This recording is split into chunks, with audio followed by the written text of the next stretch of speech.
Alright, everybody. So, I've wanted to talk about this a bit. I've given it a little bit of thought, and I've talked about it a little in different segments in other streams, but this is the first dedicated segment to the subject matter that I'm doing, and it is denial of the election results. I've seen people in chat engage in it, I've seen a lot of the left engage in it, and it's, for the most part, I think copium. Probably not going to be very long-lasting copium, but you know, you expect that kind of thing. A lot of people don't want to believe these results are real, for a variety of reasons, from if they really are real, then the American people chose this, which is a scary thought, to if they're real, then this is Trump won. We've got to deal with that.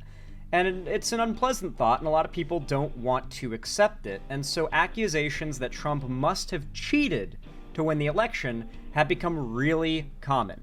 Now, don't get me wrong, yes, Trump has done, and the Republicans have always done in every election, things that you might call cheating to try to increase their chances of winning. Particularly, different ways of disenfranchising voters. They do a lot of things to try to reduce the amount of voter turnout, because if more people vote, then that almost always results in the Republican candidate losing. Higher voter turnout typically equals Democrat win. Lower voter turnout equals Republican win. Like, every single time. And so voter suppression and disenfranchisement is like the go-to method of the Republicans. The most extreme example of the Republicans actually trying to cheat was after Trump lost in 2020 and called foul on the election and spent like 4 whole years challenging the results and failing because he really had no evidence the election was stolen than the claim that in a fair election he could never have lost. That is his evidence, that the election was stolen, that if the election was fair, he would have won. And so the evidence that it was stolen was that he lost. Yes, that was in fact the evidence that he took to court. And so, with that being the immediate response from Donald Trump, you can imagine that, like, a lot of right-wingers are now saying, so denying the election results was so bad when Trump did it, but now that the left is doing it, it's fine. It's like, well, no, actually. No, it's not. It's not fine when the left does it, and for a variety of reasons. Obviously, denying the results of our democracy, if you are ever upset about Trump doing it, and you're not mad about people doing it now, then I guess you were only upset about that because it was Trump. And it's like, I get that, but at the same time, we don't like Trump because of the things he does and them being bad. So an argument for why something Trump did being bad, being because Trump did it, is fallacious. It's not a good argument. It doesn't hold up to anything, right? And so it's bad when the left and the right do it. But I don't even just want to talk about the sort of centristy kind of like, you know, objective moral argument or objective like argument of the situation, like, it's bad if both sides do it type thing. No. I want to talk about how denying these election results from the left is just counterproductive. It's actually arguably self-destructive. And so, I've got a video here from a creator I really like, named Robert Tolpe. Makes some really good content, really well spoken, very well written, very well thought out. I enjoy his stuff a lot. If you do not know who he is, I just dropped a link in both my chats, and if I forget to include it in the description of this when it goes out as a video, or I should say if my editor forgets, just leave some comments, and my editor or I should see it and add it as a pinned comment ASAP. But Robert Tolpe, spelled T-O-L-T-O-L-I, or T-O-L-P-P-I. Highly recommend you check him out. Great content. This video is called Election Denialism on the Left. And I assume very much gets into the subject matter about why denying these election results is actually very self-destructive for the left. And I don't mean in an optics sense. I mean in a, how do we evaluate our losses to figure out how to succeed? You see, before I get into this video, I want to tell you guys something. I've never been really good at video games. Like, if I really put my all into it, I can get good at a game. Like Dark Souls, for example, particularly Dark Souls 1, I can basically just run through with my eyes closed, because I put in so much time and effort. But overall, I never considered myself a skilled gamer. Despite being a gamer who plays a lot of games, never a skilled gamer. Certainly not in the world of competitive online games. And yet, recently, I started playing Valorant, a very competitive and ruthless online game. That is like with my friend Ethan, right? And man, First couple days of playing that game were like a lot of 1 or 2 kill games after nearly 30 rounds of the potential to get up to 5 kills per round. It goes to show that I was not doing well when I started out. And even though it happened way sooner than I expected, me and my editor / best buddy Ethan, we just kept on running our matches of Valorant, and every time I'd fuck up and die because of a dumb mistake, Ethan would tell me what I did wrong. And I would evaluate what caused me to fail, and I'd do my best to remember not to do that again. And eventually it became second nature not to do that kind of thing again that would get me killed, right? And it's thing after thing, but over time, eventually, on my 4th day of playing the game, pistol round of the Switch, in the second half of the match, I end up getting my first ace. That was last night. I got my first ace in pistol round. I felt amazing. The entire enemy team running down a hallway at me, and I just keep jitter peeking outside of or from outside a box and just keep tapping their heads until all of them are dead. I've never felt, oh my god, did it feel good. To go from sucking shit to getting my first ace, and the whole process was evaluating my mistakes so that I know what I did wrong and know what not to do. A lot of it is not knowing what to do, but what not to do. And eventually I got my first ace, and boy did it feel good. I know this sounds like a very non sequitur story, but it's actually very important. If you want to get better at something, if you want to succeed, you have to accept your failures. You have to accept fault in your failures. And then you have to evaluate your failures and understand what you did wrong and desperately avoid making the same mistake in the future, because that's how growth and skill is gained. The right has had a lot of failure in politics over the last 2 decades. Like, a lot of failures. And instead of denying that their methods were not working and that the right was becoming a dying breed of old man politics, they rapidly embraced what worked so well for the left, which is embracing younger, hip cultural things, because younger generations have always tended to be more progressive.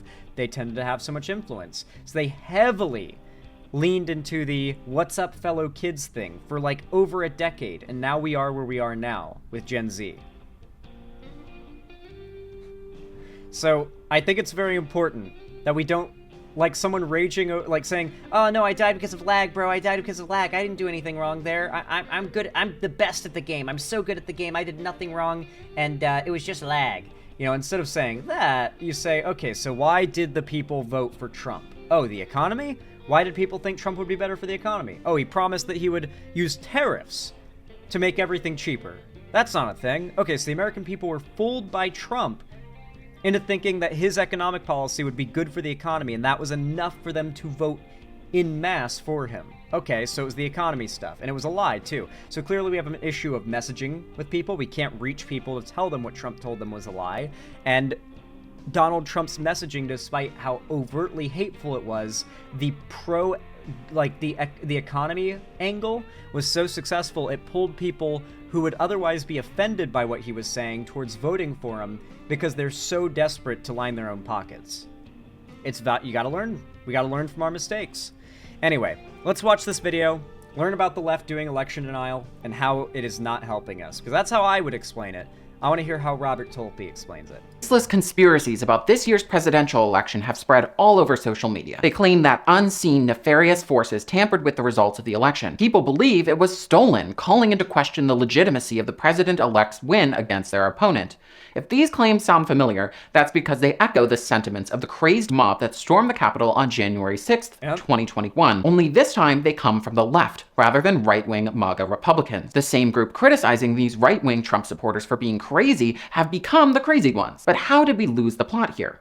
To understand this, we must go back to 2016, when Hillary Clinton seemed poised to win the presidential election against her opponent, Donald Trump. Pollsters forecasted that likely voters would choose Clinton over Trump in the critical swing states required to win, but we now know that wasn't the case. Trump appealed to rural voters without college degrees like never before, and pollsters who formerly expected this demographic of voters not to show up in droves were shocked to see how inaccurate their profile of a likely voter was. The blue wall fell, and Trump secured enough electoral college votes to win. This shocked Democrats, who were complacent and believed that they had the election in the bag the whole time. After all, This is true. 2016, Hillary's campaign was a very, this isn't a campaign, this is a long victory walk into the White House vibe. It really did. Like, it wasn't like, oh, here's what I'm going to do for you. It was more like, when I am your president, we're going to have broken down so many barriers for women. And it was that kind of rhetoric. It was like, oh, it's already a given Hillary's going to win. Like, it's already, like, Trump's not going to win. But, like, when Hillary wins, let's talk about how big of a deal it's going to be for women. And that was that was the campaign. I'm not even joking. That was a lot of the campaign. And it did not sell people on Hillary. I mean, it did actually. It actually did. She won the popular vote, but not enough to win the swing states. How could any reasonable person vote for Donald Trump? The future, predicted by experts, seemed certain to them when it wasn't. So, have left-leaning Democratic voters learned at all from this? Of course they haven't. The 2020 election went much better for Democrats, but Biden only won by tens of thousands of votes in the swing states, not hundreds of thousands. It was a decisive yet narrow win. The reality that Biden's victory was far from... It is insane, by the way, that Biden could have won by such a narrow margin in the swing states while also winning by the largest margin ever and bringing out the largest turnout ever for a president in history, and by a lot. Like 10 million more votes than Trump, and millions more votes than have ever been cast for a presidential candidate in American history. Even after this election, the 2020 turnout mogs 2024. And so, yeah, dude, it's crazy. Certain led to record high voter turnout.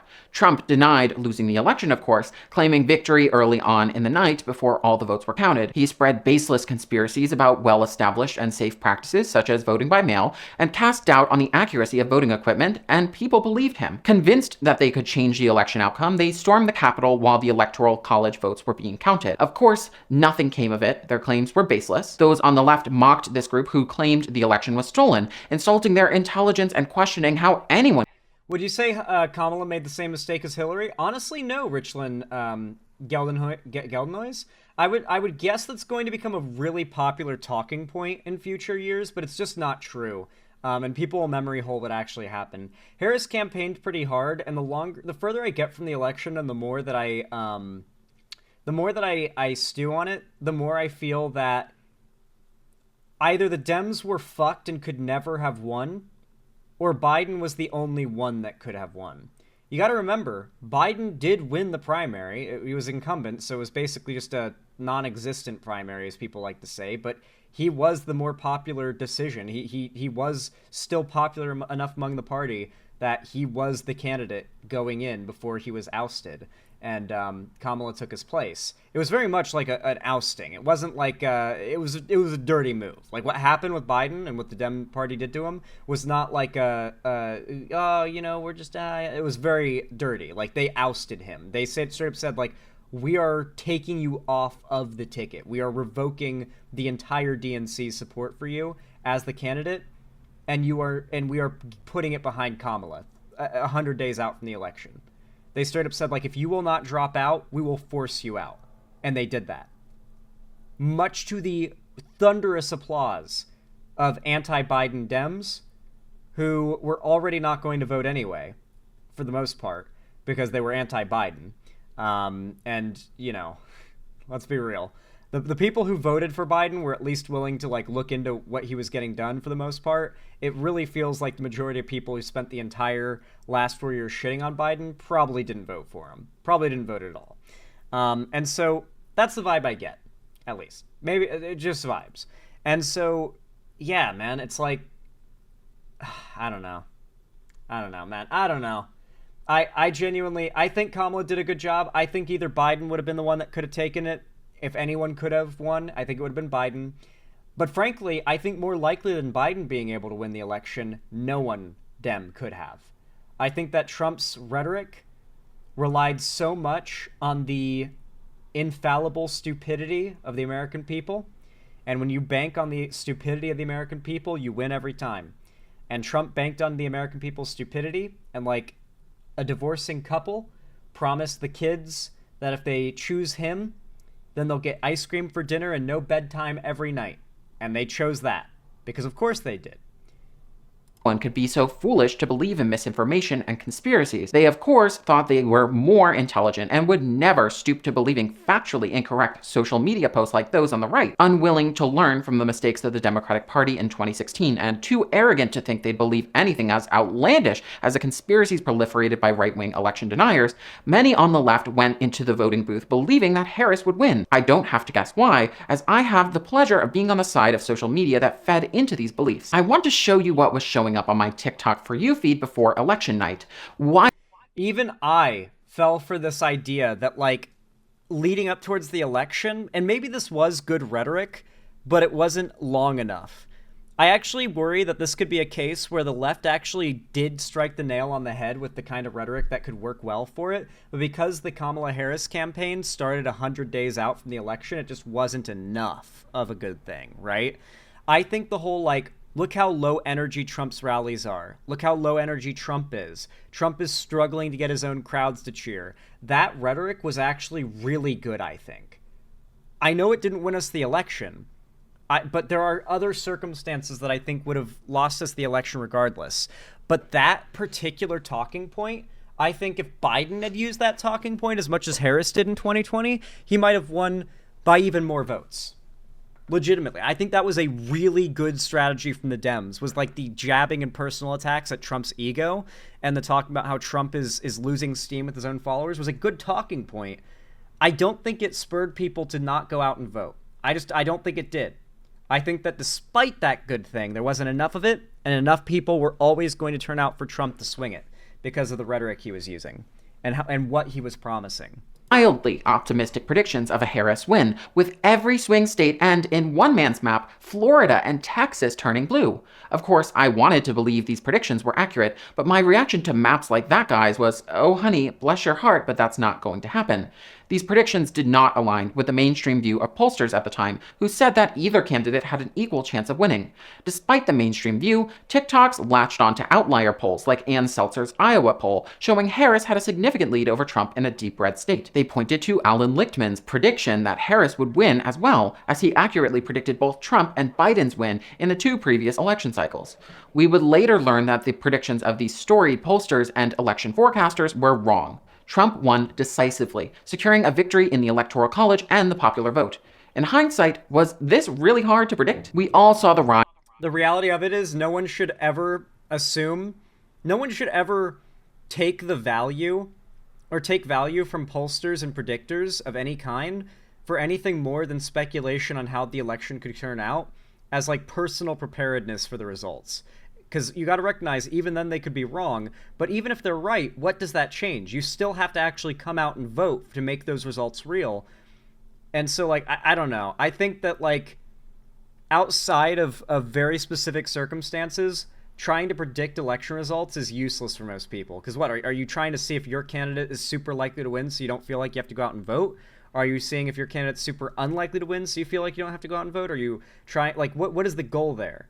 Outside of just personal feelings of less fear leading up to the election you already plan to vote on, what excuse, what reason would you want for that kind of predictive measure, except for to feel some level of, like, justification to feel like your vote won't matter, because look how many people are voting for my candidate already.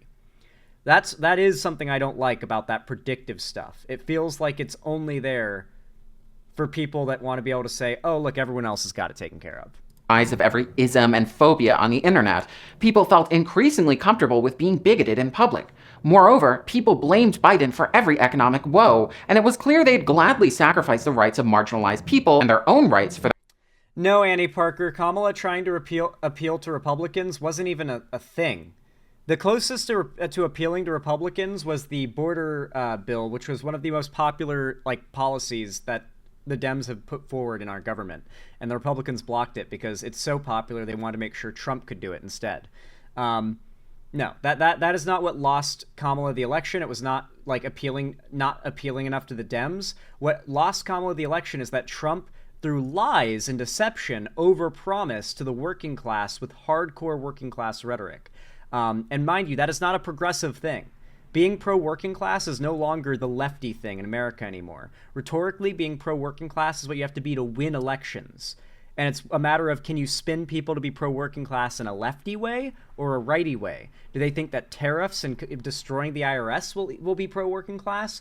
Or do they think that more taxes and more welfare spending and, capping prices on things like rent or, just trying to raise wages and drop unemployment, that these are good working class things? Which of these things do the American people think is best for the working class is the real debate as to what will win elections now. For that matter, if gas prices went down by 15 cents a gallon. Despite these warning signs, many were shocked by the election results. I understand that it's hard for many to conceptualize why people would pick Donald Trump over Kamala Harris, considering that the majority of voters are pro-choice, would be disgusted by the sky-high prices that would result from tariffs, and don't want their health insurance to go away. It does not make any sense why the same group of voters whose policies align more closely with Harris's would vote for Trump. If you believe that people always make rational choices based on policy every election season, the results of the 2024 presidential election are likely surprising to you. Of course, people vote based on the vibes of a presidential candidate, not their actual plans for their presidency. 9 million fewer people voted? That's true, Winters, but that's not because Harris was so bad, it's because Biden was so good. Y'all can cope about how good Biden was and keep calling him trash as much as you like, but Obama didn't bring out nearly as many votes as he did. Trump didn't bring out nearly as many votes as he did. Harris didn't bring out nearly as many votes as he did. Nor did Trump again when he won a second time. Biden has brought out by far the most votes any president, left or right, has ever brought out. He was insanely popular. He was insanely well liked. Tons of votes that went to Biden bled away from Harris and to Trump, we know because of the demographic shifts for votes. This was not an issue of Harris she didn't go left-wing enough and Biden was awful. Nope, it's an issue of, if anything, we should have stuck to Biden. He was way more popular than Harris. There's a reason he won the primaries over and over again, the multiple primaries he won, and Harris never did win a primary. She was not as popular as Biden. She never was. The idea that Harris was more popular than Biden was always a cope. I argued it from day one. When it was announced Biden was being ousted, I got nonstop shit for it, but I still, because I recognize, well, now Harris is our option versus Trump. I am fully behind her. I like her policies anyway. She's been VP. Do I think she has as good of a chance as Biden? No. And I said as much multiple times when Biden got ousted, that I think that she has a far less good chance of winning than Biden did. And people screamed and whined. Looking back at it, though, I kind of feel like you can see in hindsight, man, it might have been better to run with Biden. Might have been. Or concepts thereof. To many, Trump passed the vibe check and Harris didn't. Yep, that is perfect. Thank you for quoting me there for Lyric. Biden is the only guy who has beat Trump so far. That is exactly what I said. Why would we switch out what we know works, the only person who's ever been able to beat Donald Trump, when things are this tight, when things are projected to be this close of an election? And I don't think her campaign could have done much to change the vibes surrounding her.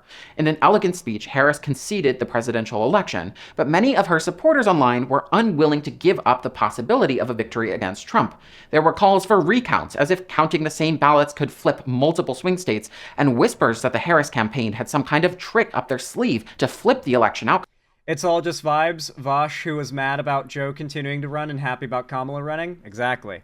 It's all just vibes. He wasn't wrong. People became hyper-vigilant about clues they claimed to find in Kamala Harris's social media posts, which they thought alluded to her secret plan to defeat Trump. Most concerning of all, people began to circulate Donald Trump quotes where he declared he didn't need votes to win and his ties to Elon Musk as evidence that he hacked the election. The most ridiculous claim I have yet to hear is that the results of the election were beamed to Starlink satellites, where they were tampered with at the hands of Musk. These conspiracies have been viewed millions of times, but are ridiculous, and I hope you'll agree with me on this. There is no evidence to support these claims. The fact-checking website Snopes outlines that federal certification requires that voting systems cannot be connected to the internet and that results are encrypted and therefore can't be easily tampered with. Snopes contacted election officials in all of the swing states who confirmed that election systems are not connected to satellite internet and any networks they used are closed. Despite these facts, people on TikTok continue to post videos implying that nefarious activities went down on election night and that Trump didn't play fair. She's still trying to fight and still trying to ask a recount. It's still continuing on. They will then do the recount and all of that other stuff and see that it was fraud. I knew there was something up as soon as I saw Elon. He was being a little too annoying by coming out on the internet. Just can't, like, so many people unwilling to accept the idea that the left could possibly have problems with its rhetoric and messaging, because, you know, the left is correct, and so it's always going to win by default. You don't have to try to or do anything to make the left succeed. It's just going to by default because we're right. So many lefties think this way, and then this is what happens. They lose, and they're willing to huff the copium so hard they convince themselves they've truly won and that there must have been cheating to have lost. They can't introspect, recognize that the rhetoric that we use, the path that we took, the steps that we've taken, maybe going back a decade plus now, have led to this. They can't reflect. Instead, they have to deny. It's like I said before, it's like someone who's trying to get better in a game but blames every death on something that's not their fault and refuses to take accountability. So they don't learn from the mistakes and they don't get better. It's the same principle. Exact same principle. I knew something was wrong. There's all these videos, people who have way more proof and, you know, things that they're pointing to than I do, right? I'm just looking at the story of it all, and the story don't make sense. These videos concern me, as they make claims eerily similar to those of Republicans who denied the outcome of the 2020 election. The comments under these videos indicate that many on the left have gone off the deep end. This commenter suggests that there's still time to change the election results and that Kamala Harris can decertify Trump's win. Do they not know that this has been tried before? I hope this segment of Leftist does not grow too loud, as they completely delegitimize any claims that the Democratic Party is the party against the conspiratorial kind of thinking of the right. It's already clear that this is not the case, and no matter your education level or how smart you think you are not immune from believing in conspiracies. Rather than attributing belief in conspiracies to someone's allegedly low intelligence, maybe it's time to recognize the tactics used by those sowing the seeds of doubt in our electoral systems to protect. They're telling people what they want to be true. It's as simple as that. The reason this stuff takes off is because people want it to be true.